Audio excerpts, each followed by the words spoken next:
সবাই আশা করছি খুব ভালো আছো। তো মৌসাকিস ব্লগ চ্যানেলে আমাদের সবাইকে স্বাগতম জানাচ্ছি। আর আজকে ব্লগটা শুরু হতে যাচ্ছে মানে দুপুর এখন 2টা বেজে যাবে, 1:58। তো এখনও আমার রান্নাবান্না শেষ হয়নি, কিছুটা শেষ হয়েছে আর জাস্ট একটা বাকি। আর দুধ দিয়ে গেছে, এখন দুধটা জাল দিব। তো আজকের রেসিপিগুলো কি চলো একটু শেয়ার করি। তো দেখো, আজকের রেসিপি হচ্ছে, এখনও মাছ দিইনি এখানে।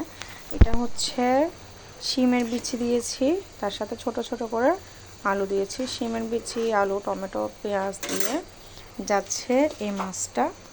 তো এগুলো কী মাছ আমি নাম জানি না, কী মাছ, হয়তো বা রুই হবে, না হলে কাতলা হবে, যে কোনো একটা হবে, ওরকমই লাগছে। আর সাথে হচ্ছে এখানে লাল শাক ভাজি, এখন করে নামালাম মাত্র।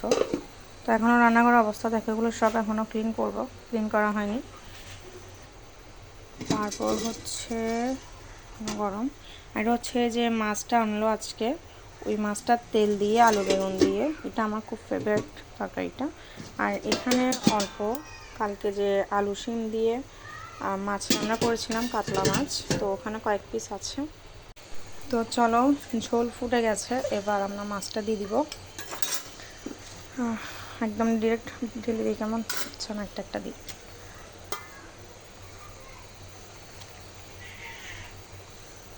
এই বড় মাছের পেটি খেতে কিন্তু খুবই ভালো লাগে আমার।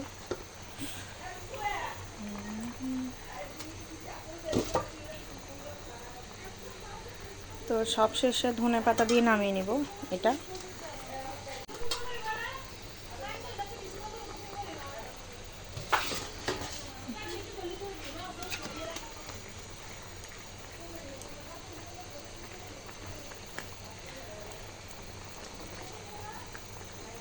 এটা একটু ফুটুক, ততক্ষণ আমি ধনে পাতাটাকে বেছে নিই, তারপর লাস্টে দিয়ে দিব।